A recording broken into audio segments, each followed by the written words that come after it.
As Immigration and Customs Enforcement Agents, or ICE, in the United States unleash violence in the streets, the response from some Canadians has been, that could never be us. I'm Trent McClellan, nice agent. Nice hug from a nice agent. Bring it in, bud. Bring it in. Thank you. Welcome to Canada. But are Canada's border agents really as cuddly as we'd like to imagine? Here are 3 things you may not know about CBSA, the Canada Border Services Agency. Deaths in custody.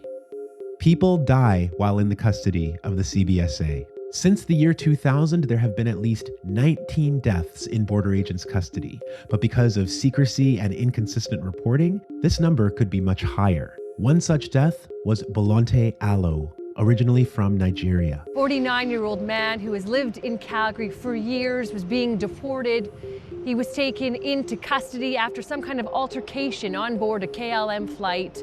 He died in hospital just an hour and a half later. Calgary police took a full year to investigate Allo's death before concluding that he died of natural causes after an unspecified altercation with the border agents who were deporting him. CBSA operated without independent oversight until 2024, making it almost impossible for families like Allo's to get answers or accountability. Indefinite detention.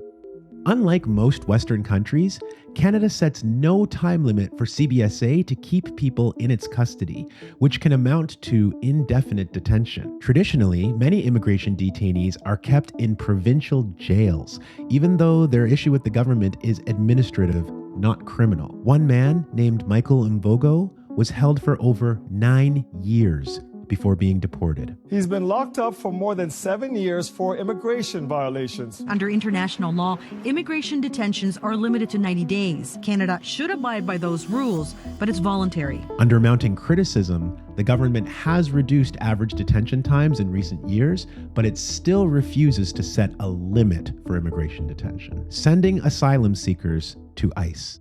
CBSA sends thousands of asylum seekers from the US back into ICE custody, often without even hearing their cases for refugee protection. That's partly a result of the so-called Safe Third Country Agreement between Canada and the US. The Safe Third Country Agreement prevents asylum seekers from the US from claiming protection in Canada and vice versa. We all know the US is not a safe country for immigrants and asylum seekers, but Canada keeps sending them there. And the Liberal government is pushing legislation that would make it even harder for migrants to claim asylum. That includes giving the government the power to cancel the status of entire groups of migrants without due process. As the government ramps up its scapegoating of migrants, issues fewer work and study permits, hires 1,000 new CBSA officers, and plans to create more immigration detention capacity, it is setting the stage for even more aggressive immigration enforcement. So Canadians have a choice.